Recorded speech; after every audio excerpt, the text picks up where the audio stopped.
या आजकालच्या जगामध्ये हे तथाकथित लोक आपली बुद्धी चालवतात आणि म्हणतात की सरदार पटेलने त्यांच्या मुलीकडे लक्षच दिलं नाही. तर मला ह्या तथाकथित लोकांना आज सांगायचे आहे, खरं तर त्यांच्या या बोलण्यावर मनात कीव येते आणि हसूही येतं. या लोकांना मी आज सांगेन की आपली बुद्धी चालवणं बंद करा आणि तुम्ही मलाच विचारा ना की माझा बापूंनी माझ्या भावासाठी आणि माझ्यासाठी काय केलं ते.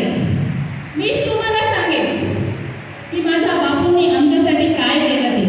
आमच्या बापूंचा आमच्यावर प्रचंड प्रेम होतं आणि माझे बापू, मला प्रचंड गर्व आहे की मी आज सरदार पटेलांची मुलगी आहे. तुम्ही 21व्या शतकातील पिता असून जे आपल्या मुलीला देऊ शकले नाही ना, ते मला माझ्या बापूंनी त्या काळी दिलं आहे. म्हणून मला माझ्या बापूंवर प्रचंड गर्व आहे. मी 5 वर्षाची आणि माझा भाऊ 4 वर्षाचा असताना आमची बाप आम्हाला सोडून गेली. त्यांचे दुःख निधन झाले, आम्हाला पोरगं करून गेले आणि माझ्या बापूंना एकटं करून गेले. त्यावेळेस माझे बापू दुसरं लग्न करून आम्हाला सावत्र आई आणू शकले असते, परंतु माझ्या बापूंनी तसं नाही केलं. आमच्यासाठी माझ्या बापूंनी दुसरं लग्न नाही केलं. तेच आमचे पिता झाले आणि तेच आमचे माता झाले. संपूर्ण जीवन त्यांनी सारखे जगले. मी काय सांगू माझ्या बापूंबद्दल. अहो, तुम्ही 21व्या शतकातील पिता जी स्वतंत्रता देण्यासाठी 17 वेळा विचार करतात ना, ती स्वतंत्रता माझ्या बापूंनी मला 100 वर्षापूर्वी दिली. एवढंच नव्हे तर तुम्ही आज ज्या सुख सुविधांना बळी पडतात त्या त्यावेळेस नव्हत्या, परंतु आम्ही प्रचंड खुश होतो. बहुतेक लोक माझ्या या वेशावरून मला गावातली गावंढळ असं समजायचे, परंतु तुम्हाला सांगते मी त्या काळातही माझं संपूर्ण शिक्षण इंग्रजी माध्यमातून झालेलं आहे. आणि एवढंच नाही तर अहमदाबादच्या कॉलेजला जाताना रस्त्यावर सायकलीने जाणारी मी एकटी ही पाटीदारांची मणी होती. एवढं स्वातंत्र्य मला माझ्या बापूंनी दिलं आहे. त्याच वेळेस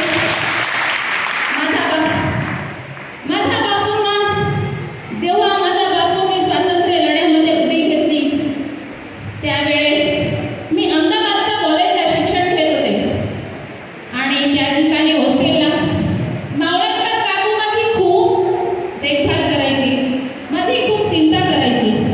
परंतु जन्मदात्या आईची आठवण, जन्मदात्या बापाचं प्रेम मला खूप इथं वाटायचं आणि त्यांची खूप आठवण यायची. म्हणून मी एका कोपऱ्यात बसून रडत बसायची. हे जेव्हा माझ्या बापूंना कळलं ना, तेव्हा माझे बापू सर्व कामं सोडून धावत पळत मला भेटायला आले.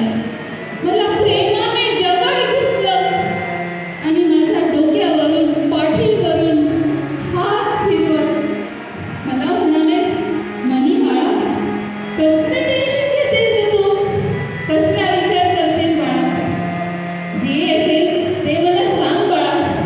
अगं, तू अशी इथं टेन्शन घेत राहशील तर मी कामं कशी करू. तुझ्या हिमतीवर तर मी समाजकारण राजकारण करत असतो आणि तू इथं जर अशी नाराज राहिली तर माझा जीव तुटतो ग बेटा. आणि हो, तुझ्या मनात जर लग्नाचा वगैरे विचार आला असेल ना, तर ते देखील मला स्पष्ट सांग. जरा विचार कर, त्या काळात माझे बापू माझ्याशी इतक्या समजदारपणे, इतक्या मोकळेपणाने गप्पा मारल्या, अगदी प्रेमाने मला समजवलं. मला नाही वाटत की आजकालचे पिता आपल्या मुलींशी इतक्या प्रेमाने बोलत असेल. माझ्या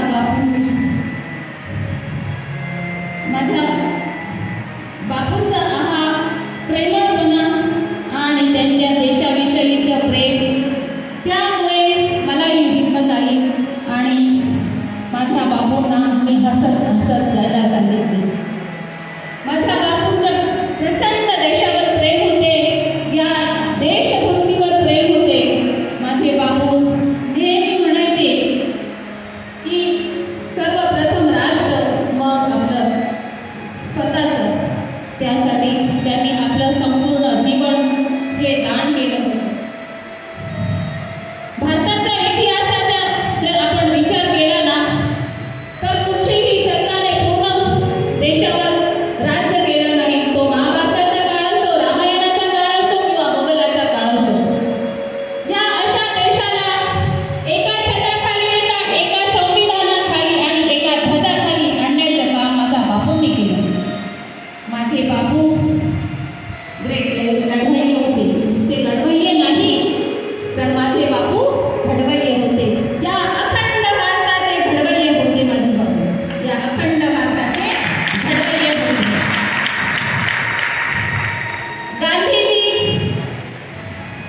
गांधीजी मानवतावादी होते, नेहरूजी जागतिकवादी होते, पण माझे बापू फक्त राष्ट्रवादी होते. अरे लोकांच्या